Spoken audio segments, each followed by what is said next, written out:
جمال الوجود بذكر الإله وتصفو الحياة بنور هدى. جمال الوجود بذكر الإله وتصفو الحياة بنور هدى وتطلب نفس له طاعة. السلام علیکم ورحمۃ اللہ وبرکاتہ. نحمدہ ونصلی علی رسولہ الکریم. اما بعد. میں ہوں یامین ملک اور آپ دیکھ رہے ہیں میرا یوٹیوب چینل فہم و عمل. چینل کو سبسکرائب، لائک اور شیئر بھی کریں اور بیل آئیکن کا بٹن بھی دبا دیں. آج ہم انشاءاللہ اللہ تعالیٰ کی توفیق سے سورہ بقرہ کی آیت نمبر 7 کے آخری حصے کا لفظ مطلب اس کے روٹ ورڈ یعنی مادہ کے حوالے سے سمجھنے کی سعادت حاصل کریں گے. واو اور علا پر، اوپر یا خلاف. ابصار با صاد را بصر. بصر آنکھ کو بھی کہتے ہیں اور بصر دیکھنا بھی ہوتا ہے. ہم ان یا ان کے. غشاوہ غائن شین یا، یہ اس کا روٹ ورڈ ہے پردہ. غشاوہ کہتے ہیں پردے کو. واو اور لفظ بلا کے لیے. ہم ان. عذاب عین ضاد با، یہ اس کا روٹ ورڈ ہے عذاب. عظیم عین ذا میم عظم، بڑا، بہت بڑا. وعلی ابصارہم، اور اوپر ان کی آنکھوں کے غشاوہ پردہ ہے. ولہم، اور ان کے لیے عذاب عظیم، بہت بڑا عذاب ہے. آیت کے اس حصے میں وہ الفاظ جن کے روٹ ورڈ یعنی مادہ کے حوالے سے وضاحت ضروری ہے وہ آپ کے سامنے میں رکھتا ہوں. ابصار، روٹ ورڈ اس کا اصل لفظ مادہ با صاد را بصر. بصر کہتے ہیں قوت بینائی کو یا روشنی کو، اور اسی سے دیکھنا بھی ہے، دیکھنے کی صلاحیت. بصرہ دیکھنے کی صلاحیت کو بھی کہتے ہیں، اور بصر کہہ کر آنکھ بھی مراد لی جاتی ہے. اب بصرہ دیکھنا ہے، ایک لفظ ہے نظرہ، اس کا مطلب بھی ہوتا ہے دیکھنا، لیکن وہ دیکھنا سطحی طور پر ہوتا ہے. لیکن بصیرت جو ہے یہ دیکھنا دل کی نگاہ سے دیکھنا ہوتا ہے. اس میں عقل، سمجھ بوجھ اور غور و فکر کے ساتھ دیکھنا ہوتا ہے.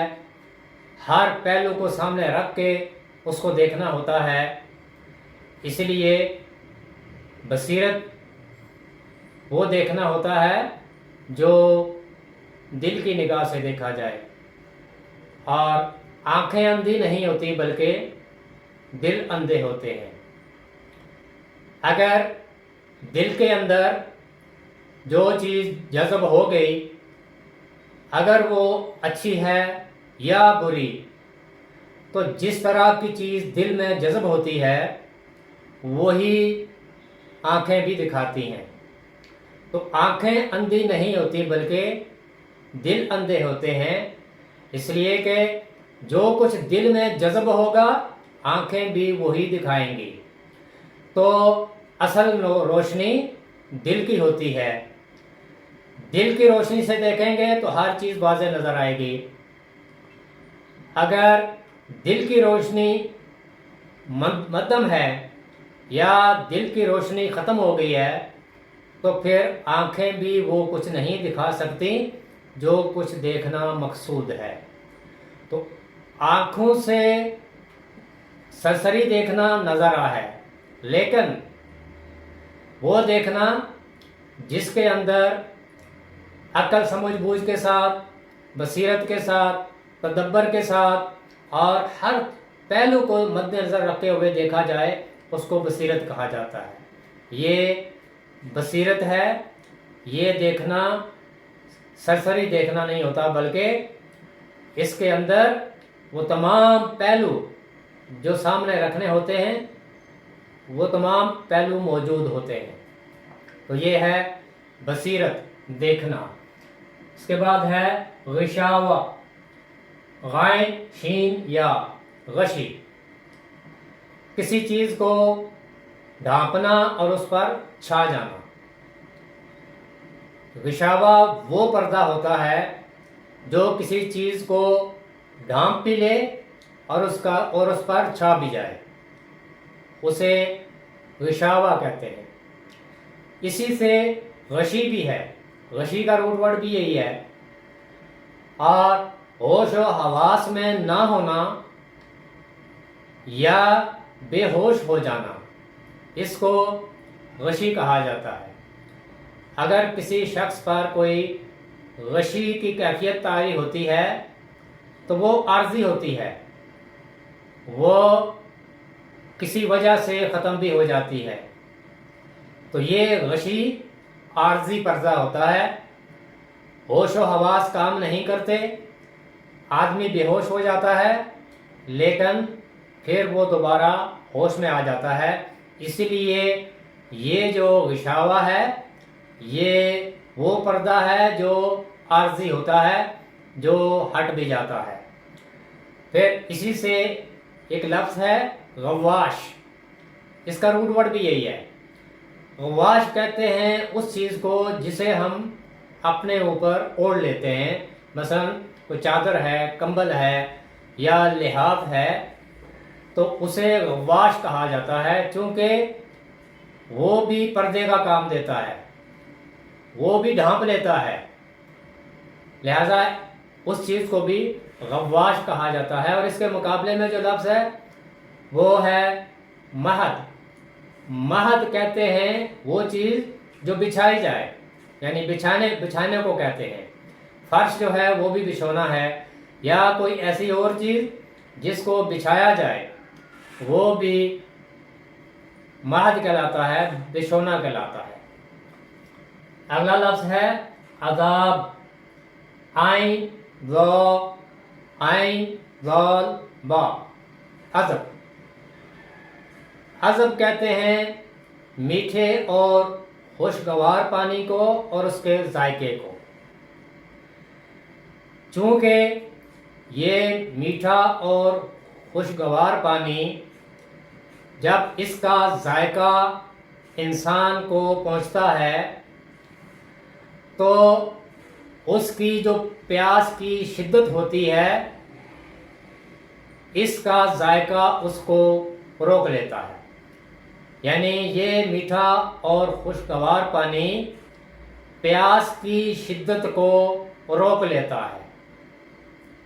تو جس طرح سے یہ پانی اور اس کا ذائقہ پیاس کی شدت کو روک لیتا ہے، اسی طرح سے وہ مجرم جس کو کسی جرم میں سزا دی جاتی ہے تو اس سزا کے نتیجے میں وہ مجرم آئندہ کے لیے اس سزا کا مزہ چکھنے کے بعد غلط کام یا غلط روش سے رک جاتا ہے، اسی لیے اسے سزا کہا جاتا ہے۔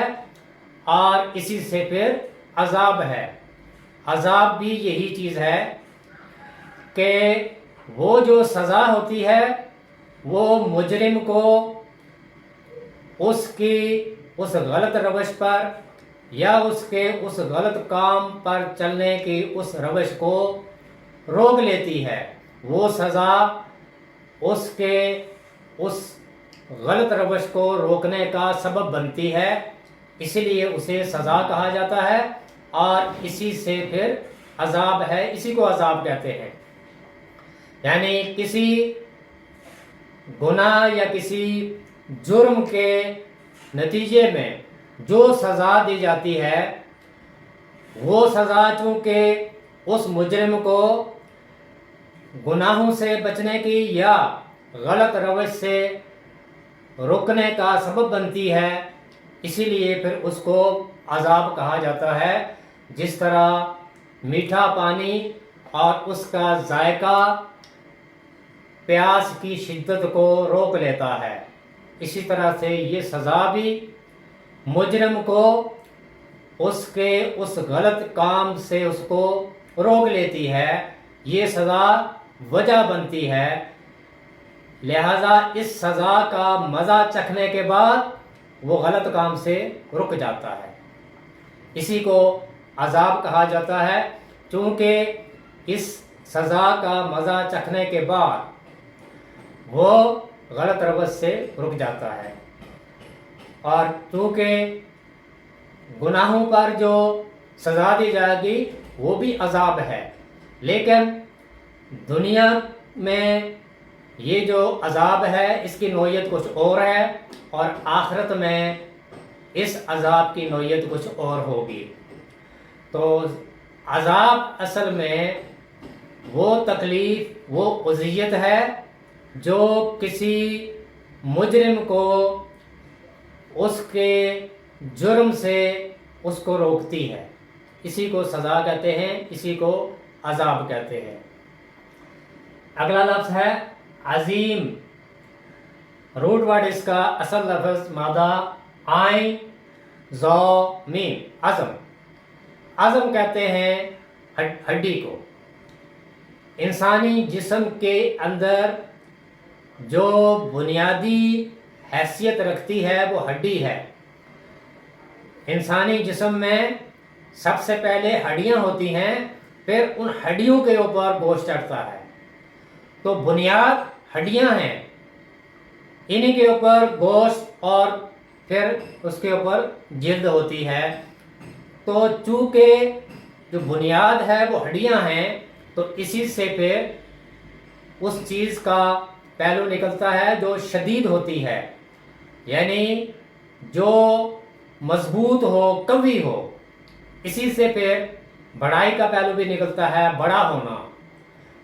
اسی سے پھر یہ لفظ ہے عظیم، یعنی بہت بڑا، یعنی جس کی بہت بڑی قوت ہو، جس کے پاس سب سے زیادہ قوت ہو اس کو عظیم کہتے ہیں۔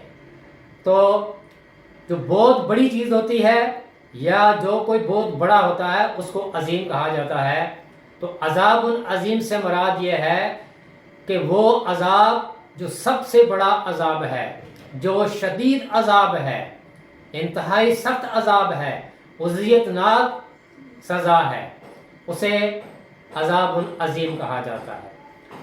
تو اس کا جو لفظی مطلب ہے آیت کا وَعَلَىٰ أَبْصَارِهِمْ غِشَاوَةٌ، اور ان کی آنکھوں پر پردہ ہے، وَلَهُمْ عَذَابٌ عَظِيمٌ، اور ان کے لیے بہت بڑا عذاب ہے۔ پچھلی آیت میں ہم نے ان لوگوں کے بارے میں پڑھا تھا جنہوں نے انکار کیا تھا، ان الذین کفروا سواء علیہم اانذرتہم ام لم تنذرہم لا یؤمنون۔ وہ لوگ جنہوں نے کفر کیا ان کے لیے برابر ہے کہ آپ ان کو خبردار کریں یا نہ خبردار کریں، وہ ایمان لانے والے نہیں۔ کیوں؟ کہ وہ عقیدے کے لحاظ سے پکے کافر ہیں۔ تو ایسے لوگوں کے لیے پھر اللہ تعالیٰ نے کیا فرمایا؟ کیونکہ ان کا جو عمل ہے وہ ہے انکار کرنا، تو ایسے لوگوں کے بارے میں پھر اللہ تعالیٰ نے فرمایا کہ ان کے دلوں پر اور ان کے کانوں پر پردہ ہے۔ ان الذین کفروا سواء علیہم اانذرتہم ام لم تنذرہم لا یؤمنون ختم اللہ علی قلوبہم۔ اللہ تعالیٰ نے ان کفر کرنے والوں کے دلوں پر مہر لگا دی ہے، اور یہ مہر ان کے اعمال کی وجہ سے ہے، ان کے انکار کی وجہ سے ہے۔ اللہ تعالیٰ نے تو سب کو روشنی میں اور علم دے کر پیدا کیا، لیکن انہوں نے اپنے اعمال کی وجہ سے اپنے دلوں پر مہر لگا لی ہے، ان کے اعمال کی وجہ سے ان کے دلوں پر مہر لگ گئی ہے۔ ختم اللہ علی قلوبہم وعلی سمعہم، اور ان کے کانوں پر بھی مہر ہے، دلوں پر بھی مہر ہے، کانوں پر بھی مہر ہے۔ وعلی ابصارہم غشاوہ، وعلی ابصارہم غشاوہ، اور ان کی آنکھوں پر پردہ ہے۔ مہر دل پر بھی ہے، مہر کانوں پر بھی ہے، لیکن دیکھنے کی جو صلاحیت ہے اس پر مہر نہیں، بلکہ اس پر پردہ ہے، غشاوہ۔ اور یہ پردہ ہٹ بھی جاتا ہے جب انسان کے سامنے حقیقت واضح ہو جائے، جب وہ دل کی اس روشنی سے دیکھنا شروع کر دے تو پھر یہ پردہ ہٹ جاتا ہے۔ جب یہ پردہ ہٹ گیا تو پھر اس کو اب ہر چیز نظر آنا شروع ہو جائے گی۔ وَعَلَىٰ أَبْصَارِهِمْ غِشَاوَةٌ، اور ان کی آنکھوں پر پردہ ہے، اور یہ غشاوہ ایسا پردہ ہوتا ہے جو ہٹ جاتا ہے۔ جب دل کو روشنی ملنا شروع ہو جائے تو وہ اندھیرے چھٹ جاتے ہیں، وہ پردے ہٹنا شروع ہو جاتے ہیں، اور حقیقت سامنے نظر آنا شروع ہو جاتی ہے۔ ایسے لوگ جن کی آنکھوں پر پردہ ہے، وہ پردہ ہٹ بھی سکتا ہے، لیکن اس کے لیے ضروری ہے کہ اس روشنی کی تلاش میں نکلا جائے، روشنی کو تلاش کیا جائے، اور وہ روشنی ہے ہدایت۔ وَعَلَىٰ أَبْصَارِهِمْ غِشَاوَةٌ، اور ان کی آنکھوں پر پردہ ہے۔ وَلَهُمْ عَذَابٌ عَظِيمٌ، یہ جو کفر کرنے والے لوگ ہیں، نہ ماننے والے لوگ ہیں، جو قرآن اور سنت کا انکار کرنے والے لوگ ہیں، جو قرآنی سچائیوں کا انکار کرنے والے لوگ ہیں، ان کے لیے اللہ تعالیٰ نے آخرت میں بہت بڑا عذاب رکھا ہے، عذاب عظیم، بہت بڑا عذاب، سخت عذاب، اذیت ناک عذاب۔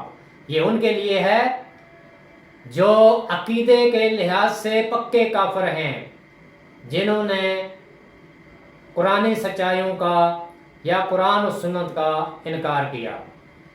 تو یہ ان لوگوں کے بارے میں ہے۔ ہم پچھلی آیات کو ساتھ ساتھ لے کر چلیں گے تو انشاءاللہ ہمیں قرآن کے ہر لفظ کا مطلب آسانی سے سمجھ آ جائے گا۔ اللہ تعالیٰ ہمیں قرآن سے اسی طرح سے جوڑ کر رکھے، اور ہمیں توفیق دے کہ ہم قرآن کے الفاظ کو سمجھ کر پھر قرآن کو پڑھیں اور اس پر غور و فکر کریں، تدبر کریں۔